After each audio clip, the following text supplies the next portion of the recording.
Just another brother with another humble question. Just another brother with another humble question.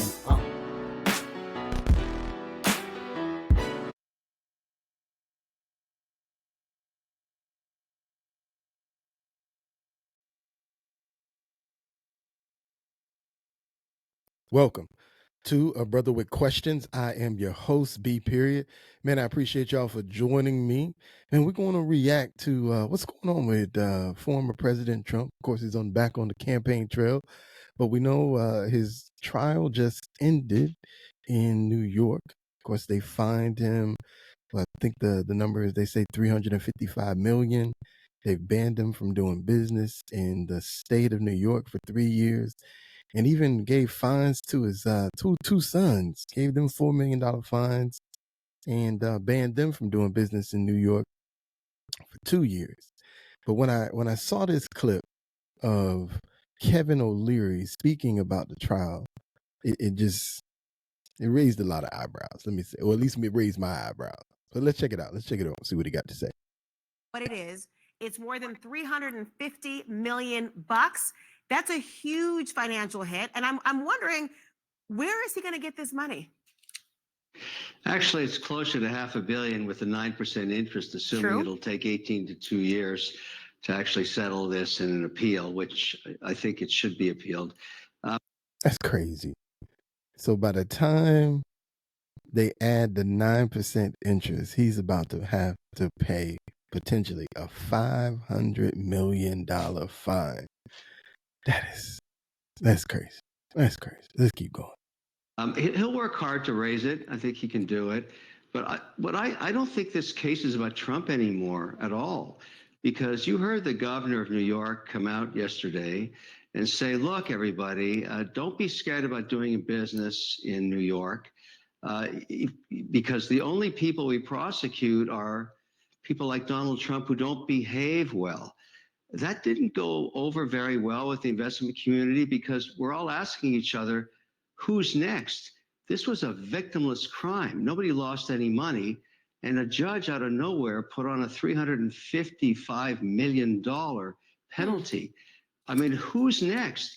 So if you think Kevin, about before I don't want to cut you off, but I hear about the so-called victimless crimes, but the laws on the books, falsification of business records and second degree, issuing false financial statements, insurance fraud, conspiracy, and all these different aspects of it, those are actual crimes. I take it your point is that So there's what they are getting for falsification of business records in the second degree, issuing false financial statements, insurance fraud, conspiracy.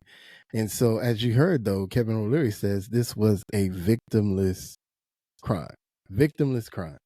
So I'm going to keep letting him talking so we can get into who the supposed victims are in this case. These should not have been prosecuted?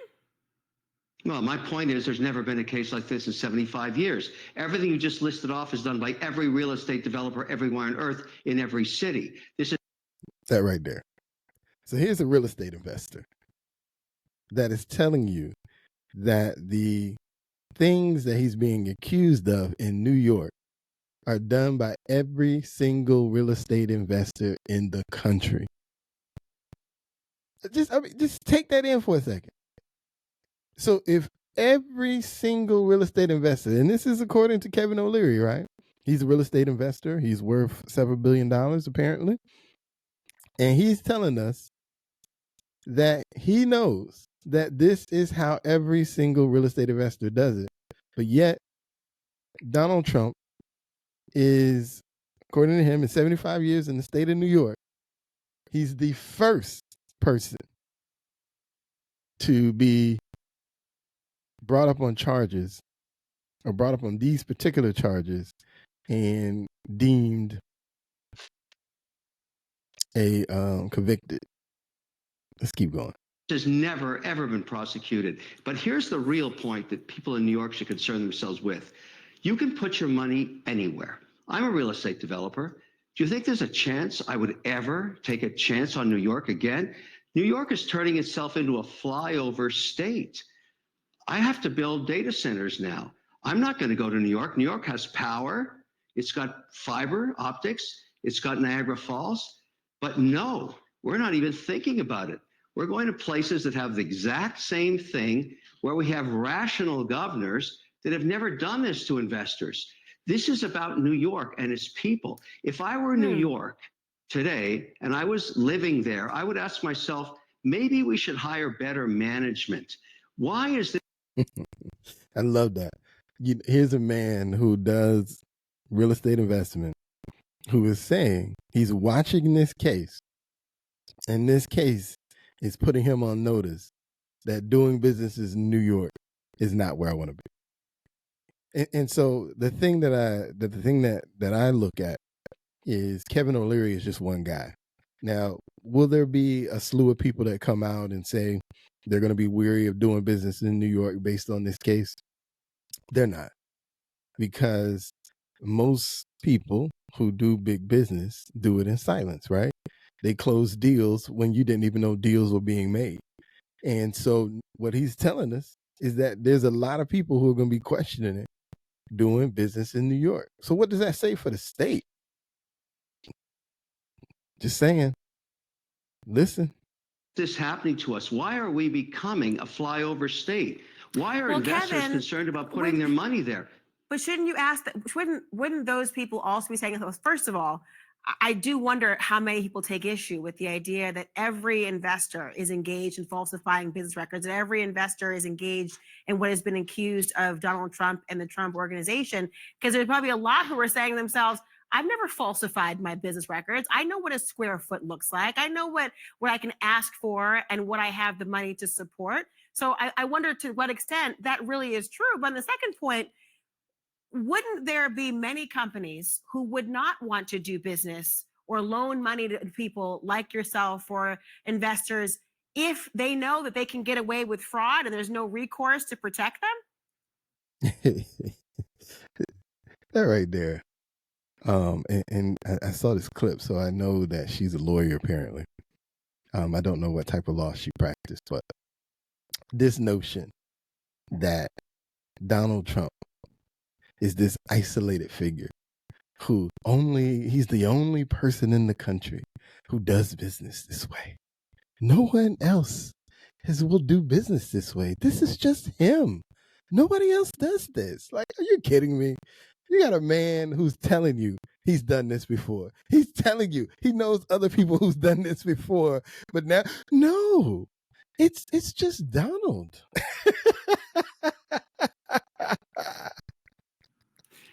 Excuse me, what fraud? This is not about Trump anymore.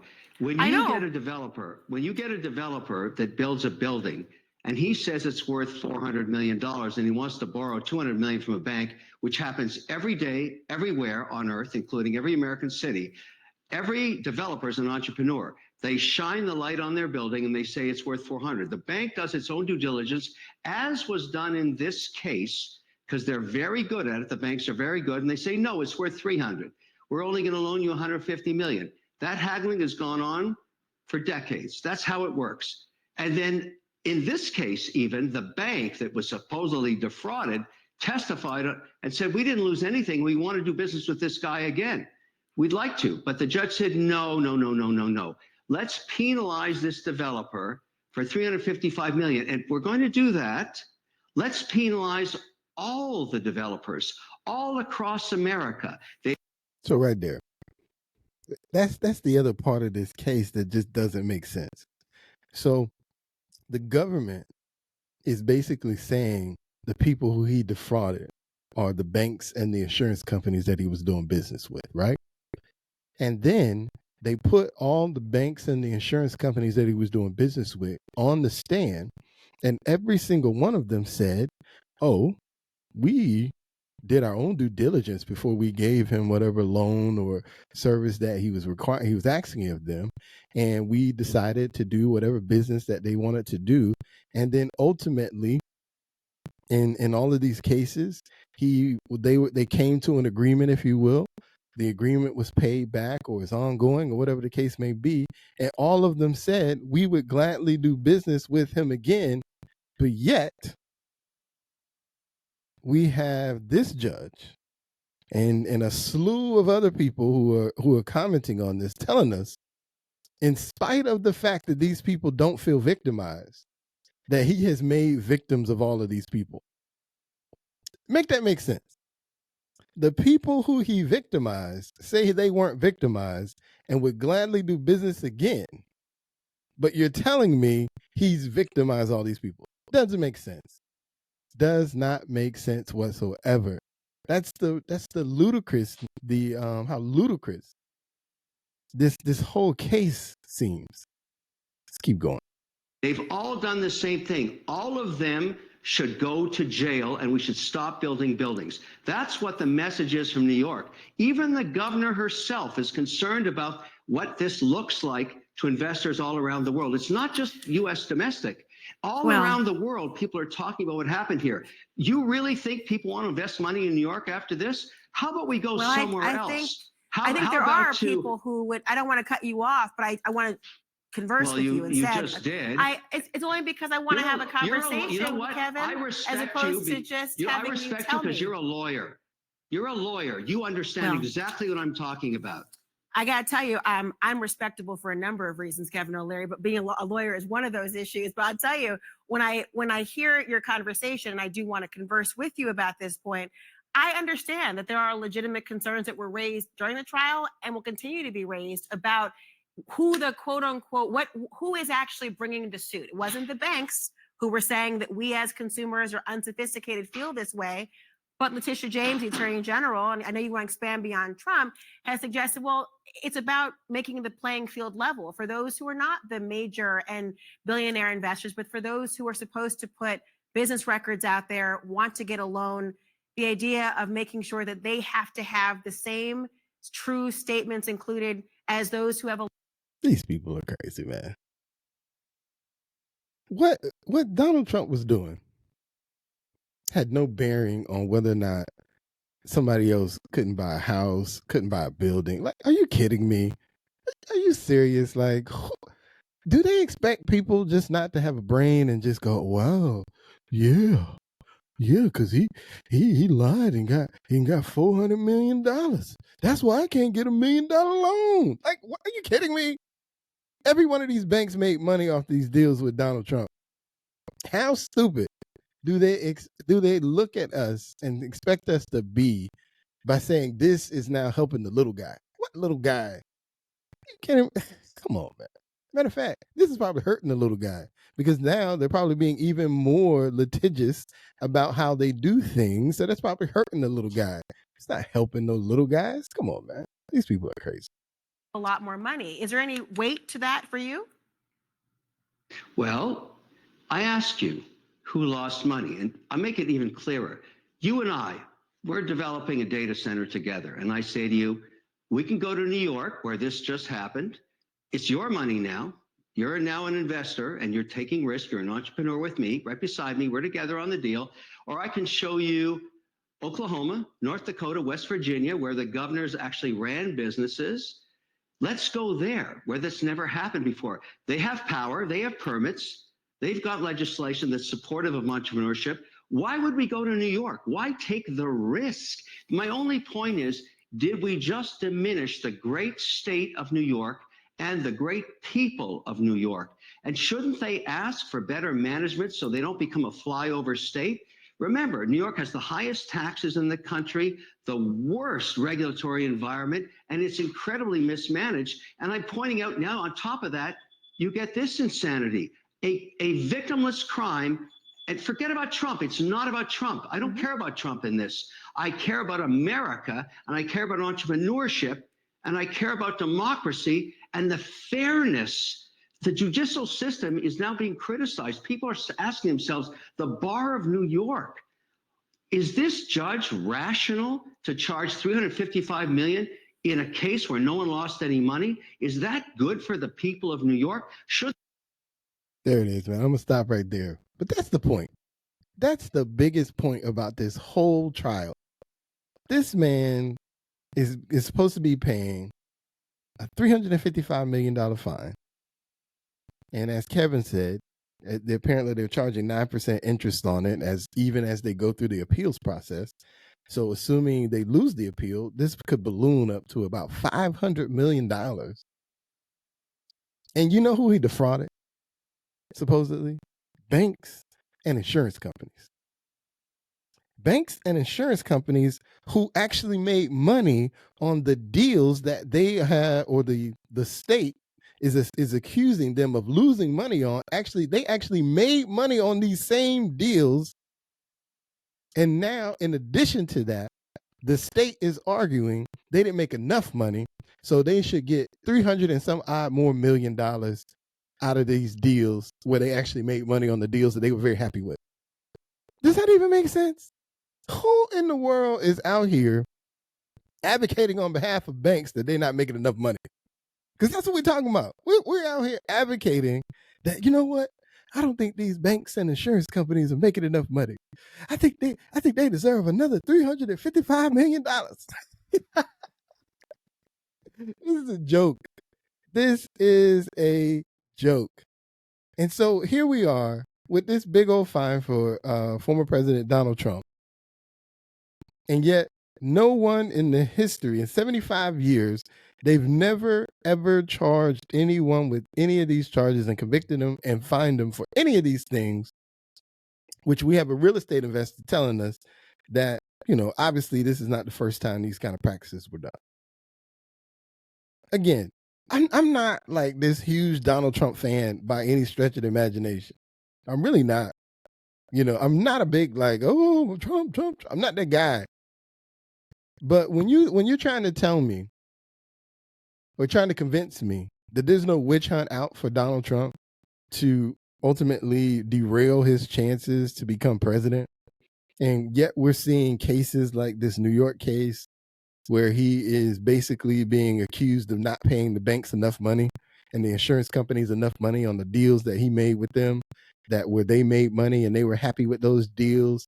And basically you got somebody saying, well, we don't think you made enough in those deals. We think you deserve a few extra $100 million, Mr. Bank, Mr. Insurance Company. Because, you guys, I think you guys got really hurt on these deals. So I think we should give you another few $100 million, Mr. Banker. It's a joke. But so we're doing this, right? And every other deal, we're talking about how the banks are screwing over people. But we're talking about Donald Trump. That Donald, he figured out how to screw the banks. So give me a break, man. Give me a break. This is, if there's no other case where you want to tell me that he isn't being targeted on purpose, this isn't the case. This is a case that is a clear indication that he's being targeted, that you're purposely trying to find a way to ruin him, to ultimately prevent him from running for president again. And all you're really doing, does nobody see that all these things are simply bolstering his base, bolstering and recruiting people in order to join this bandwagon? I don't know what y'all think y'all doing, but the evidence that this is a manhunt to ruin this man and everything he's trying to do as far as becoming president again, this case says it all. And I don't know. I'm just looking at the Democrats going, y'all dumb. Y'all are dumb. Because y'all trying to get back in office and y'all giving your opponent all the ammunition he needs to bury and destroy you. So good luck, Joe Biden and the Democrats, because you are writing, in my opinion anyway, you're right.